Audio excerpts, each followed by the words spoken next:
महाराष्ट्राचा। नमस्कार, मी सुधा संध्याकाळमध्ये आपलं सगळ्यांचं स्वागत। धुळे सोलापूर महामार्गाच्या भूसंपादनात जिल्हाधिकाऱ्यांच्या नावे बनावट आदेश काढून तब्बल 240 कोटी रुपयांचा मावेजा वाढवल्याचा खळबळजनक घोटाळा आमदार बबनराव लोणीकर यांनी विधानसभेत उघडकीस आणला। मूळ 70 कोटींचा मोबदला 310 कोटींवर नेऊन त्यातील 75 कोटी रुपये बनावट लाभार्थ्यांना वाटल्याचा आरोप त्यांनी केला आहे।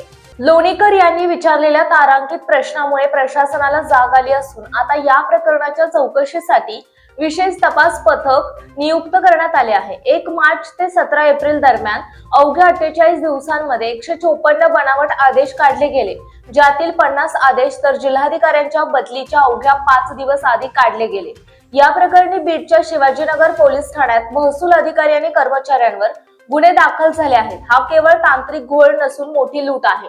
दोषींना जेलमध्ये धाडल्याशिवाय स्वस्थ बसणार नाही असा इशारा लोणीकर यांनी दिला आहे। विभागीय आयुक्तांनीही या लुटीच्या रकमेची वसुली करण्याचे आदेश दिले आहेत। आपल्यासोबत आता भाजप आमदार बबनराव लोणीकर आहेत, त्यांच्याशी आपण बातचीत करणार आहोत। धुळे सोलापूर जो घोटाळा होता तो तुम्ही कुठेतरी उघडकीस आणलाय, विधानसभेत देखील हा मुद्दा तुम्ही लावून धरला होता, नेमकं काय प्रकरण आहे?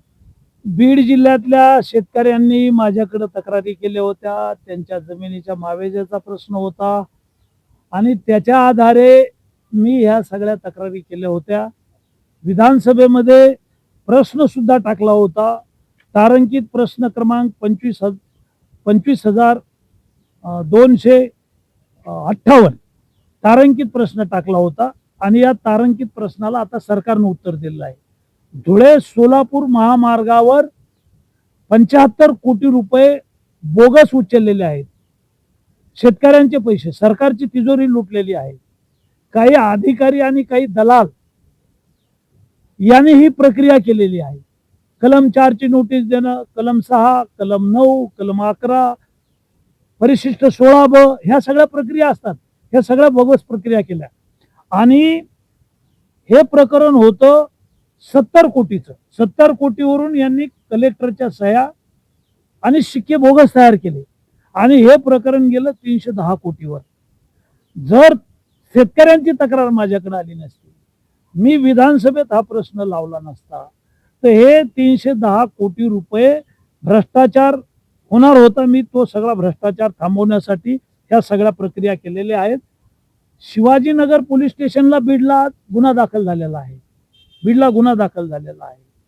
पोलिसांकडून गुन्ह्याचा तपास होईल, पण आम्हाला शंका वाटते की हे सगळं कलेक्टरच्या खोट्या सह्या करणारे लोक, खोटे शिक्के तयार करणारे लोक, हे पोलीस स्टेशनच्या माध्यमातून ही चौकशी योग्य होणार नाही। आम्ही SIT ची मागणी केली आणि सरकार आता SIT नेमवण्याचं ठरलेलं आहे।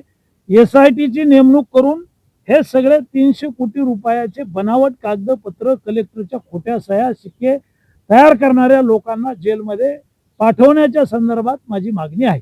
मात्र एकाच दिवशी 50 बनावट आदेश काढणारा नेमका मास्टर माइंड कोण आहे, किंवा यामध्ये काही बड्या अधिकाऱ्यांची नावे आता समोर येतील? एकाच दिवशी 50 आदेश निघाले, सगळे बनावट। हे कोण अधिकारी आहेत, कोण दलाल आहेत, याच्यात कोण आहे, हे SIT चौकशीमध्ये सिद्ध होईल आणि सगळ्यांना जेलमध्ये जावं लागेल। निलंबन होईल, गुन्हा तर दाखल झालेला आहे, मात्र जेलमध्ये जातील का लवकरात लवकर? SITच्या चौकशीमध्ये हे सगळं निष्पन्न होईल आणि यांना आज न उद्या जेलमध्ये जावं लागेल। मी बीडचे जिल्हाधिकारी, बीडचे जिल्हा पोलीस प्रमुख यांना पत्र दिलेलं आहे आणि या सगळ्या प्रकरणाची मुळासकट चौकशी करा अशा प्रकारची मागणी केली। पोलिसांची चौकशी आहे, जिल्हाधिकाऱ्यांनी SP ची चौकशी आहे आणि आपण आता SIT सुद्धा नेमवलेली आहे। त्याच्यामुळे यांना जेलमध्ये घालायचं आहे। मात्र जर बघायला गेलं तर ते 75 कोटीची रक्कम आहे, ती खरं तर आम जनतेची आहे किंवा शेतकऱ्यांची आहे। सरकार आता ती रक्कम नेमकी परत कशी मिळवणार किंवा ती कशी मिळेल त्यांच्यामध्ये? हे 75 कोटी रुपये जे काढलेले आहेत, यांच्या सातबारावर बोजा टाकावा लागेल, यांच्या बंगल्यावर बोजा टाकावा लागेल, यांची प्रॉपर्टी जप्त करावं लागेल। हा पैसा जनतेचा पैसा आहे, सरकारची तिजोरी लुटलेली आहे, यांना आम्ही सोडणार नाही। जिल्हाधिकाऱ्यांच्या नावाने जर असं होत असेल तर जिल्हाधिकारी मुळात झोपलेले होते का, की त्यांचा देखील कुठेतरी समावेश आहे असं वाटतंय तुम्हाला? या दरम्यान जिल्हाधिकाऱ्यांची बदली 22 एप्रिलला बीडच्या जिल्हाधिकाऱ्यांची बदली झाली आणि याच काळात हे सगळे बनावट शिक्के सह्या तयार केल्या आणि हे सगळे पैसे हडप करण्याचा डाव होता. 75 कोटी रुपये उचललेले आहेत.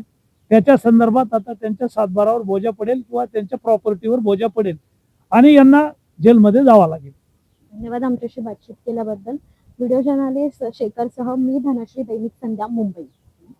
ताज्या आणि महत्त्वपूर्ण बातम्या पाहण्यासाठी आजच आमच्या संध्या लाईव्ह न्यूज चॅनलला यूट्यूबवर सबस्क्राईब करा आणि बेल आयकॉन प्रेस करा.